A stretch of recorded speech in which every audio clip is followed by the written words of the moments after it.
வங்கக்கடலில் 2 நாட்களில் காற்றழுத்த தாழ்வு பகுதி உருவாகக்கூடும் என சென்னை வானிலை ஆய்வு மையம் கணித்துள்ளது. பூமத்திய ரேகையை ஒட்டியுள்ள இந்திய பெருங்கடலின் கிழக்கு பகுதிகள் மற்றும் தென்கிழக்கு வங்கக்கடலின் மேல் ஒரு வளிமண்டல மேலடுக்கு சுழற்சி நிலவுவதாகவும், அதன் காரணமாக ஒரு காற்றழுத்த தாழ்வு பகுதி தெற்கு வங்கக்கடல் மற்றும் அதனை ஒட்டிய இந்திய பெருங்கடல் பகுதிகளில் 2 நாட்களில் உருவாகக்கூடும் என்றும் கணித்துள்ளது.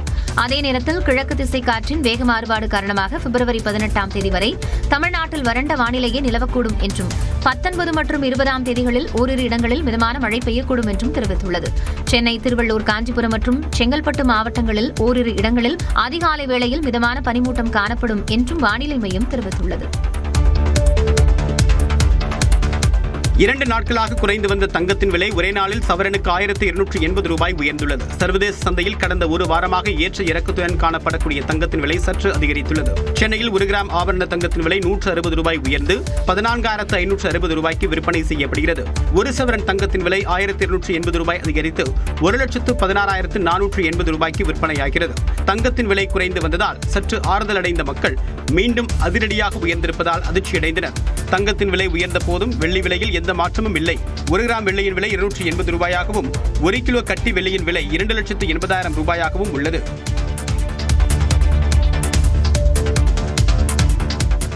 திடீர் மின்தடை காரணமாக சென்னை கடற்கரை தாம்பரம் வழித்தடத்தில் 40 நிமிடங்கள் ரயில் சேவை பாதிக்கப்பட்டது. சைதாப்பேட்டை முதல் கிண்டி வரையிலான ரயில்வே பாதையில் தனியார் தொலைத்தொடர்பு நிறுவனம் முன் அனுமதியின்றி கம்பிவடத்தை நிறுவக்கூடிய பணியில் ஈடுபட்டதாக தெரிகிறது.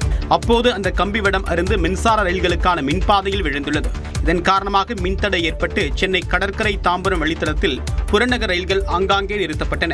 மாலை நேரம் பணி முடிந்து வீட்டுக்கு திரும்பியவர்கள், கல்லூரிகள் முடிந்து வீடு திரும்பிய மாணவர்கள் உள்ளிட்டோர் கடும் அவதிக்குள்ளாகினர். சுமார் 40 நிமிடங்களுக்கு பிறகு மின்கம்பிகள் சீரமைக்கப்பட்டு ரயில் சேவை தொடங்கப்பட்ட நிலையில் புறநகர் ரயில்களில் பயணிகள் கூட்டம் அலைமோதியது. கிளை அமைப்புதான் அதிமுக என்று முதலமைச்சர் மு.க. ஸ்டாலின் விமர்சித்துள்ளார்.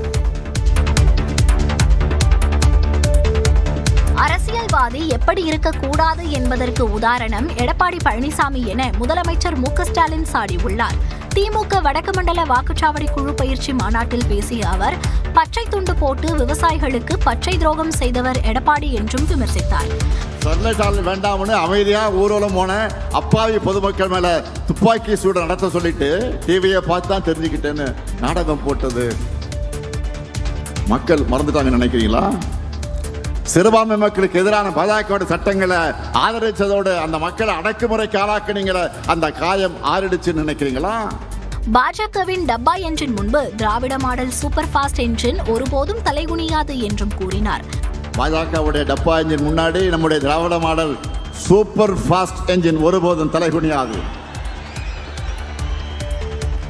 இந்த உறுதியை தமிழ்நாட்டில் இருக்கக்கூடிய ஒவ்வொரு வீட்டுக்கும் ஒவ்வொரு வாக்காளருக்கும் ஏற்படுத்த வேண்டியது உங்களுடைய பணி. தமிழ்நாடு அணியா டெல்லி அணியா எனும் ஜனநாயக போரில் விருப்பு வெறுப்பின்றி மதசார்பற்ற முற்போக்கு கூட்டணியை ஆதரிக்க வேண்டும் என்றும் கேட்டுக்கொண்டார். அதிமுக பொதுச் செயலாளர் எடப்பாடி பழனிசாமி வரும் 21ஆம் தேதி மீண்டும் தனது பரப்புரையை தொடங்க உள்ளார். சட்டமன்ற தேர்தலையொட்டி அனைத்து அரசியல் கட்சி தலைவர்களும் தங்களது பரப்புரையை தீவிரப்படுத்தி வருகின்றனர்.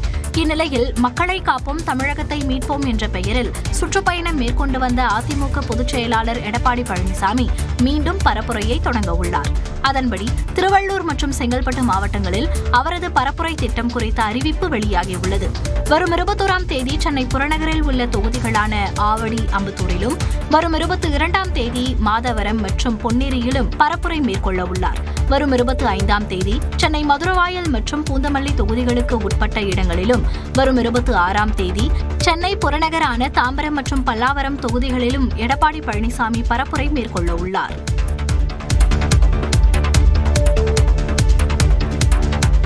நடிகை த்ரிஷா குறித்து பாஜக மாநில தலைவர் நயினார் நாகேந்திரன் கண்ணிய குறைவாக பேசியதற்கு கண்டனங்கள் வலுத்த நிலையில் ஒருமுறைதான் பேச முடியும் என்று கூறி நயினார் நாகேந்திரன் பதிலளிக்க மறுத்துவிட்டார். முதல்ல வீட்டிலிருந்து வெளியே வரணும். த்ரிஷா விட்டிருந்து முதல்ல வெளியே வந்தால் தான் முதல்ல எல்லாமே நடக்க முடியும். இவர் அதாவது குடும்பத்தோடு நல்ல உறவு வைக்கணும், நல்ல தலைவர்கள் வழி நடத்தின இயக்கத்தை நல்ல முறையில் சொல்லணும். முதல்ல இதில் இருந்து வெளியே வரணும். முதல்ல குடும்பத்திலிருந்து வீட்டிலேருந்து வெளியே வரணும் சார். குடும்பத்திலாம் வந்து ஒரு கட்சி நடத்தணும் சார். முதல்ல ஒரு தடவை தான் பேசணும். சார் பேட்டி சம்பந்தமா பெண்கள் அமைப்புகள் நிறைய தரப்புல இருந்து கண்டனம் தெரிவிக்கிறாங்க சார்.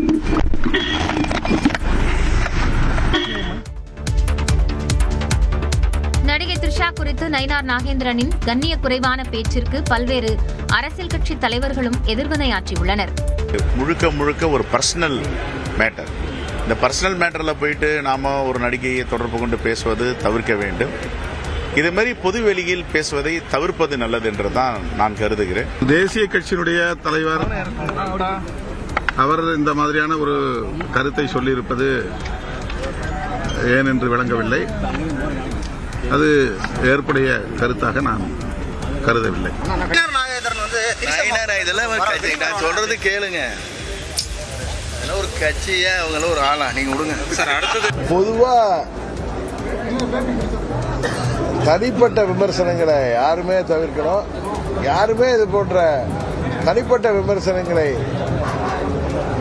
தவிர்ப்பதுதான் ஆரோக்கியமான அரசியலாக இருக்க முடியும். அசாமில் அவசரகால விமான தரையிறக்க சாலையை பிரதமர் மோடி திறந்து வைத்தார்.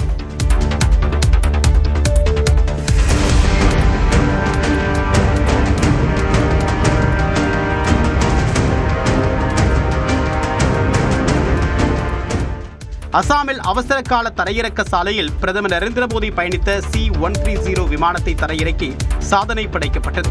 அசாமின் திப்ருகர் மாவட்டத்தில் உள்ள மோரன் புறவழிச்சாலையில் 100 கோடி ரூபாய் மதிப்பில் சுமார் 4.5 கிலோமீட்டர் தூரத்திற்கு அவசர காலங்களில் விமானங்களை தரையிறக்கக்கூடிய வசதியுடன் சாலை அமைக்கப்பட்டது. இதனை பிரதமர் நரேந்திர மோடி திறந்து வைத்த நிலையில் அவர் பயணித்த C-130 ரக விமானம் அதில் தரையிறங்கியது வரலாற்று தருணமாக பார்க்கப்படுகிறது.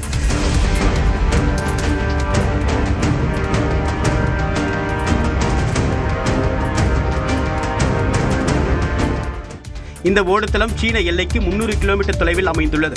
இந்த NH-37 சாலை சுமார் 4.2 கிலோமீட்டர் நீளம் மற்றும் 33 மீட்டர் அகலம் கொண்டது. சாதாரண நெடுஞ்சாலைகளை விட இது மிகவும் வலிமையானதாகும். இக்கட்டான சூழ்நிலையின் போது விமானங்கள் மற்றும் ஹெலிகாப்டர்களை இறக்குவதற்கு மாற்று ஓடுபாதையாகவும் ராணுவ வீரர்கள் மீட்பு படையினர் விரைவாக செல்ல உதவக்கூடிய வகையில் இந்த தரையிறக்க சாலை வடிவமைக்கப்பட்டுள்ளது.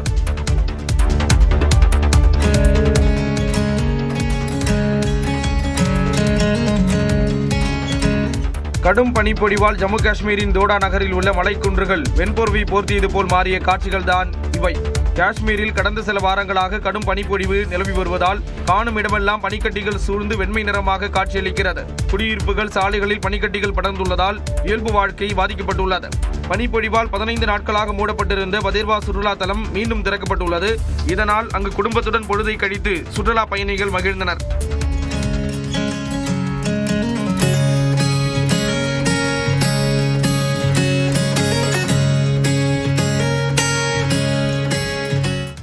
ஸ்ரீநகரில் வெப்பநிலை -5 டிகிரி செல்சியஸுக்கு குறைந்துள்ளது.